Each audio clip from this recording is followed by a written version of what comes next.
RESONATE2 is a clinical trial which was published last year in December about a randomized study where patients who were older and previously untreated with chronic lymphocytic leukemia, they were randomized to receive either chlorambucil, which is a medication, chemotherapy alkylator, which has been used since the 1960s and still is widely used, not much in the US, but more in Europe. It's an oral drug and it is generally used in elderly patients for mostly symptom control to improve the blood counts.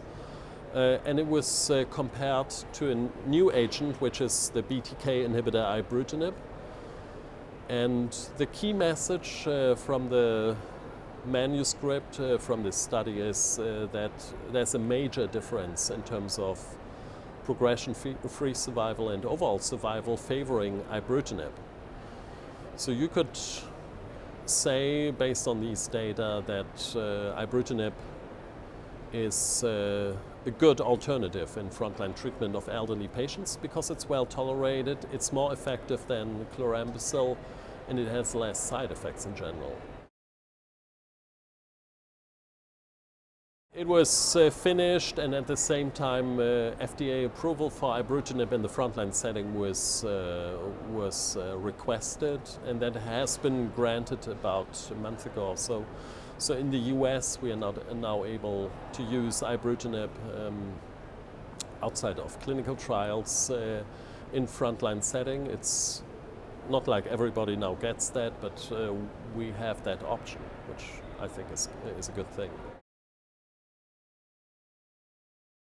With the chemotherapy-based approach, typically your side effects are myelosuppression, neutropenia, infectious complications, maybe rashes, these kind of things. And Ibrutinib is very different. Its effect is focused on the leukemia cells, and it doesn't really target so much the normal blood cells. So they are spared, and that's a big advantage. But it has also some toxicities, and what came from this study, but also from other studies, is that we see an increased number of patients getting heart arrhythmia, which is called atrial fibrillation, about 3 to 5% of patients on Ibrutinib, and in the comparator arm, those numbers were smaller.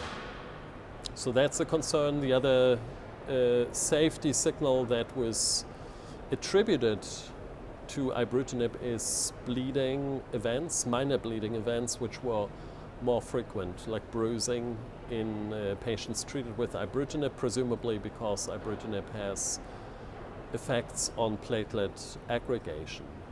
Major bleeding events where patients need to be hospitalized, or even very serious bleeding events, were not more frequent with Ibrutinib. So that's good, obviously.